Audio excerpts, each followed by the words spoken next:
Welcome to Sanjeev Gupta online classes.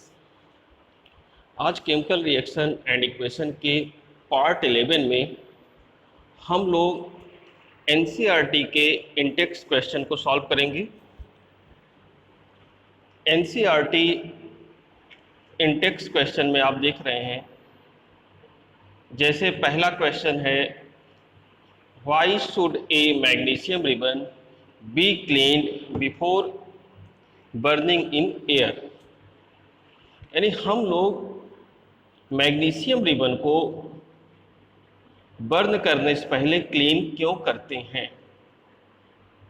इसका answer है कि magnesium ribbon react with oxygen in moist air and form a white layer of magnesium oxide on its surface, so we remove the protective layer with a sand paper before burning in air. आप लोग इसके पहले पढ़ चुके हैं reactivity series. Reactivity series में आप देखते थे कि मैग्नीशियम क्या था, वो मोर रिएक्टिव मेटल था, और मोर रिएक्टिव मेटल क्या करते हैं कि ऑक्सीजन या अन्य जो भी एलिमेंट होते हैं उनसे काफ़ी तेज़ी से रिएक्शन करते हैं।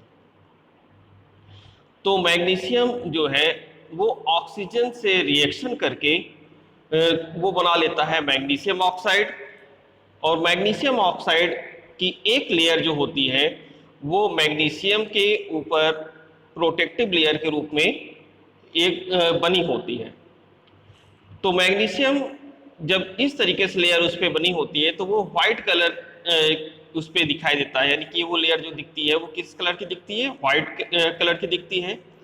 उसको हम लोग को सैंड पेपर से पहले साफ करना होता है और उसके बाद ही हम लोग उसको बर्न करते हैं। सेकेंड क्वेश्चन पे आ जाए। Right the balanced equation for the following chemical reaction. आप जैसे देख रहे हैं क्वेश्चन में दो केमिकल रिएक्शन दिए गए हैं। जैसे पहला है, आप देख रहे हैं हाइड्रोजन प्लस क्लोरीन, और एरो के साइन के बाद है क्या, हाइड्रोजन क्लोराइड। तो इसको अगर हम लोग लिखना चाहें, केमिकल रिएक्शन के रूप में लिखना चाहें, तो आप देखते हैं हाइड्रोजन को हम लोग उसके साइन को क्या लिखते हैं, H2, क्योंकि हाइड्रोजन किस फॉर्म में पाया जाता है, गैस के फॉर्म में, यानी मॉलिक्यूलर फॉर्म में पाया जाता है ये। तो मॉलिक्यूलर फॉर्म में पाया जाता है तो इसको हम लोग किस साइन से लिखेंगे, H2। और यहाँ पर G जो ब्रैकेट में लिखा हुआ है, G मीन्स होता है क्या, गैस, यानी ये किस फॉर्म में है, गैसियस फॉर्म में।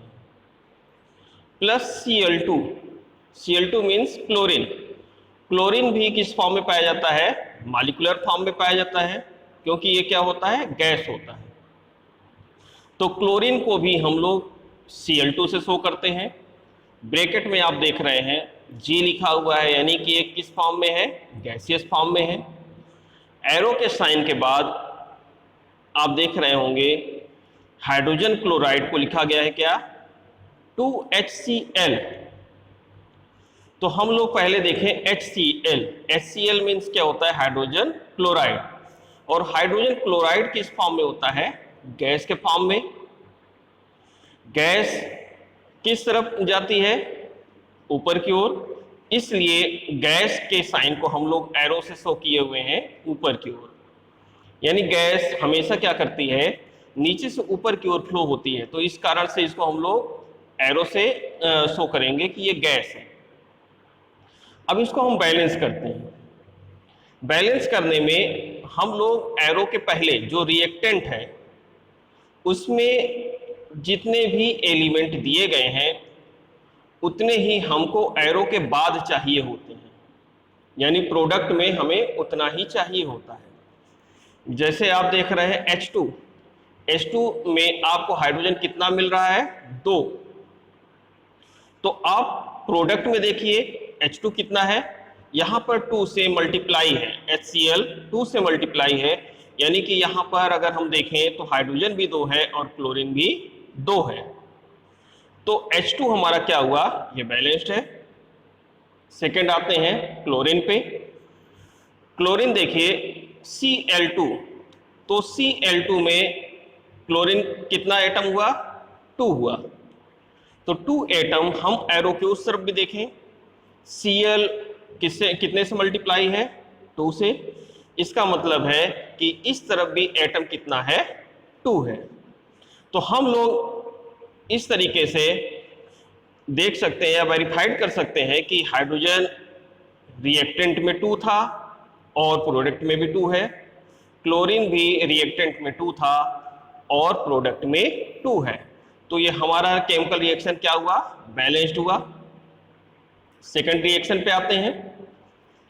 सेकंड में आप देखिए barium chloride plus aluminium sulphate. तो बेरियम क्लोराइड का फार्मूला क्या होता है, BaCl2। BaCl2 जैसे आपको अगर फार्मूला बनाना नहीं आता है तो आप 9th में इसको पढ़े हुए हैं कि बेरियम के ऊपर कितना चार्ज होता है, 2 और क्लोरीन पे 1। तो हम लोग वहां पर क्या करते थे, चार्ज यानी जो चार्ज था उसको हम लोग वैलेंसी के रूप में क्या करते थे, क्रॉसओवर करते थे। क्रॉसओवर करके हम लोग फार्मूले को तैयार करते थे। तो आप एक बार फार्मूले को बनाने की प्रैक्टिस करेंगे तब आपको ये फार्मूला बनाना बहुत ही आसान हो जाएगा। तो बेरियम क्लोराइड हम लोग लिख सकते हैं क्या, BaCl2। एल्यूमिनियम सल्फेट, एल्यूमिनियम में हम लोग एल्यूमिनियम को किस सिंबल से शो करते हैं, Al से, और सल्फेट को SO4 से। तो 9th में आप देखते थे एल्यूमिनियम के ऊपर चार्ज कितना था, 3 और सल्फेट के ऊपर 2। तो हम लोग इनके चार्ज को क्या करते थे, क्रॉसओवर करते थे, यानी सल्फेट का चार्ज चला जाता था एल्यूमिनियम पे और एल्यूमिनियम का सल्फेट पे। तो यहाँ पर जो हमारा फार्मूला तैयार होता था वो क्या बनता था, Al2SO4 थ्राइस। एरो के बाद आ जाते हैं बेरियम सल्फेट, BaSO4, और आप एरो देख रहे होंगे ये नीचे की साइड है, यानी कि ये प्रेसिपिटेट के रूप में बैठ रहा है, और दिया गया है इसके बाद क्या, 2AlCl3। इस इक्वेशन को हम फिर से देखते हैं, 3BaCl2 और साथ में लिखा हुआ है क्या, AQ मीन्स एक्वस, यानी जो साल्ट है वो किसमें घुला हुआ है, किसमें डिजॉल्व है, वाटर में। तो BaCl2 एक्वस फॉर्म में है, प्लस Al2SO4 थ्राइस, ये भी साल्ट है, ये भी किसमें डिजॉल्व है, वाटर में, तो इसलिए ये एक्वस फॉर्म में है। एरो के बाद आ जाए 3BaSO4, यानी ये S से शो किया जाता है, यानी कि ये क्या है, सॉलिड है। तो सॉलिड के फॉर्म में ये क्या होता है, रिएक्शन में नीचे की ओर बैठ जाता है, ये व्हाइट पाउडर के रूप में नीचे बैठ जा रहा है, इसलिए इसको हम लोग एरो क्या शो किए हैं, नीचे की ओर शो किए हैं, और ये प्रेसिपिटेट के फॉर्म में मिलता है। Plus 2AlCl3। AlCl3 क्या है, ये एक्वस फॉर्म में है, यानी साल्ट के फॉर्म में है, और ये क्या कर रहा है कि साल्ट जो है वो घुला हुआ है किसमें, वाटर में, इसलिए हम लोग इसको क्या कर रहे हैं, AQ से शो कर रहे हैं, यानी एक्वस से शो कर रहे हैं। अब हम बैलेंस करते हैं इक्वेशन को। जैसे आप देख रहे हैं BaCl2, तो BaCl2 जब हम लोग रिएक्शन बनाते हैं तो पहले एक इसमें बैलेंस करने के लिए एक एक एलिमेंट को देखते हैं। जैसे यहाँ पर अगर हम लोग 3 लगा रहे हैं तो Ba उस तरफ कितना है, 3 है, तो हमारा बेरियम क्या हुआ, बैलेंस हो गया क्योंकि 3 है। क्लोरीन, अब Cl2 देखिए, Cl2 है, यानी 3 मल्टीप्लाई हो रहा है किससे, 3 से 2 से, 3 × 2 ये हो जा रहा है हमारा कितना, 6। तो 6 अगर हो रहा है तो आप देखिए क्लोरीन भी हमारा 2 × 3, यानी कि आप AlCl3 में देखिए कितना हो गया, 6। तो क्लोरीन और बेरियम हमारा क्या हुआ, बैलेंस हो गया। अब आते हैं एल्यूमिनियम पे। एल्यूमिनियम कितना है यहाँ पर, Al2, यानी एल्यूमिनियम कितना है, 2 है, और हम एरो के उस तरफ देखें एल्यूमिनियम कितना है, कितना एटम है, 2 × Al, यानी कि वहां भी एल्यूमिनियम कितना है, 2 है। तो इसका मतलब क्या हुआ, एल्यूमिनियम भी हमारा बैलेंस हो गया। अब आ जाते हैं SO4 पे। SO4 ये कंपाउंड फॉर्म में है, तो इस कारण से ये पूरा का पूरा लिया जाएगा। तो SO4 ये थ्राइस है, यानी कि SO4 का कितना एटम हुआ, यानी इसका कंपाउंड कितना हुआ 3। तो 3 से हम देखिए बेरियम सल्फेट को एरो के उस तरफ मल्टीप्लाई किए हुए हैं, यानी सल्फेट भी कितना है 3 है। तो इस तरीके से हम लोग बैलेंस कर सकते हैं एक एक एलिमेंट को लेकर। तो SO4 को हम अलग अलग भी बैलेंस करके देख सकते हैं। जैसे सल्फेट है 3 से मल्टीप्लाई है, तो S जो है यानी सल्फर वो उस तरफ कितना है 3 है। ऑक्सीजन 4 इंटू 3 यानी 12 एरो के पहले था, और एरो के बाद भी कितना है 4 इंटू 3 यानी 3 इंटू 4, तो कितना हो गया 12। तो इस तरीके से हम एक एक एलिमेंट को भी देख सकते हैं कि किस तरीके से बैलेंस्ड है, और बैलेंस करके हम लोग उसी के बेस पर पूरे केमिकल रिएक्शन को लिखते हैं। तो हम लोग अब क्वेश्चन नंबर 3 पे चलते हैं। Question number 3, right a balanced chemical equation with state symbol for the following reaction. ये यहाँ पर ये बोला गया है कि जो ये वर्ड के रूप में लिखा हुआ है इसको आप सिंबल के फॉर्म में लिखिए, और इसके बाद उसको बैलेंस भी करिए। तो पहले पे आते हैं हम, यानी फर्स्ट पे, solution of barium chloride. Solution of barium chloride, solution means क्या हो गया, ये एक्वस फॉर्म में है।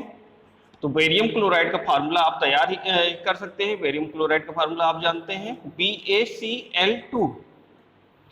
BaCl2 के बाद हम लिखेंगे क्या AQ। AQ मीन्स एक्वस, यानी ये साल्ट क्या है वाटर में घुला हुआ है। And sodium sulphate in water, sodium sulphate इसका भी फार्मूला आप जानते हैं Na2SO4। अगर आप फार्मूला नहीं जानते हैं तो जैसा इसके पहले बताया गया है वैसे फार्मूले को आप बनाएंगे और उसके बाद आप यहाँ पर उसे रखेंगे। Sodium sulphate in water Na2SO4 water में है, इसका मतलब क्या है, ये एक्वस फॉर्म में है। एक्वस फॉर्म में है तो हम लोग लिखेंगे क्या AQ। To give insoluble barium sulphate. To give means अब हम एरो से शो करेंगे यहाँ पर कि अब ये प्रोडक्ट की ओर इशारा कर रहा है कि प्रोडक्ट क्या बनेगा, इनसॉल्युबल बेरियम सल्फेट।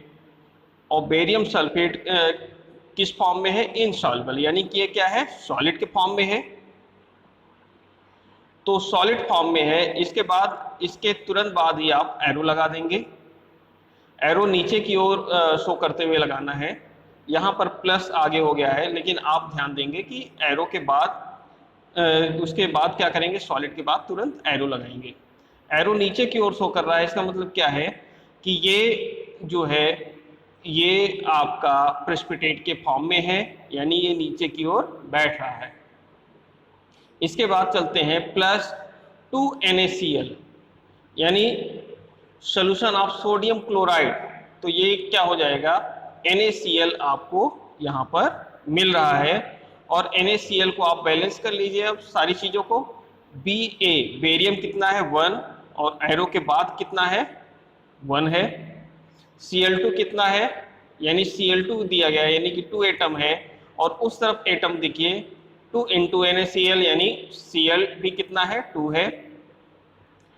सोडियम पे आ जाएं, Na2 यानी सोडियम कितना है 2 है, और उस तरफ सोडियम कितना है 2 इंटू Na, यानी कि कितना है 2 है। SO4 एरो के पहले कितना है 1, और एरो के बाद कितना है BaSO4 में 1 है। इसका मतलब ये क्वेश्चन क्या हुआ, बैलेंस्ड हो गया। सेकेंड आ जाए sodium hydroxide solution in water. तो आप लिखेंगे सोडियम हाइड्रोक्साइड का फार्मूला यानी NaOH, और सॉल्यूशन में है, इसका मतलब क्या है, हम इसको शो करेंगे किससे, AQ से, यानी aqueous. React with hydrochloric acid, ये हाइड्रोक्लोरिक एसिड से रिएक्शन कर रहा है, और हाइड्रोक्लोरिक एसिड भी किस में है, इन वाटर, यानी ये भी किस फॉर्म में है, एक्वस फॉर्म में। तो आप लिख सकते हैं NaOH aqueous plus HCl aqueous. आगे है to produce sodium chloride and water. To produce यानी अब ये किसकी ओर इशारा कर रहा है, प्रोडक्ट की ओर, तो आप एरो से शो करेंगे। सोडियम क्लोराइड यानी NaCl, अब इसके पहले भी वो एक्वस फॉर्म में था तो एक्वस में ही मिलेगा ये। एंड वाटर, और वाटर किस रूप में रहता है, लिक्विड के फॉर्म में। अब यहां पर हम इसको बैलेंस करते हैं। रिएक्टेंट में सोडियम का एटम कितना है 1 और प्रोडक्ट में कितना है 1। ऑक्सीजन रिएक्टेंट में 1 है और प्रोडक्ट यानी एरो के बाद आप देखिए कितना है 1 है। हाइड्रोजन आ जाते हैं। हाइड्रोजन आप NaOH का काउंट करिए, एटम कितना है 1 और HCl में हाइड्रोजन एटम कितना है 1, यानी कितने एटम हुए टोटल 2। अब हम प्रोडक्ट में आते हैं। प्रोडक्ट में यानी एरो के उस तरफ देखिए तो H2O यानी H कितना है 2 है, यानी कि यहाँ पर आप देखिए रिएक्टेंट में कितना था 2 और प्रोडक्ट में कितना हुआ 2, तो यानी हाइड्रोजन भी बैलेंस हो गया। अब लास्ट एलिमेंट बच क्या रहा है Cl। अब Cl को बैलेंस करते हैं। एरो के पहले यानी रिएक्टेंट में Cl कितना है 1 है और एरो के बाद यानी NaCl में Cl कितना है 1। तो हम इस तरीके से कह सकते हैं कि ये हमारा रिएक्टेंट और प्रोडक्ट में एटम्स कितने हुए, वो सभी बराबर हुए यानी इक्वल हुए। तो ये हमारा रिएक्शन क्या हुआ, ये हमारा रिएक्शन बैलेंस्ड है।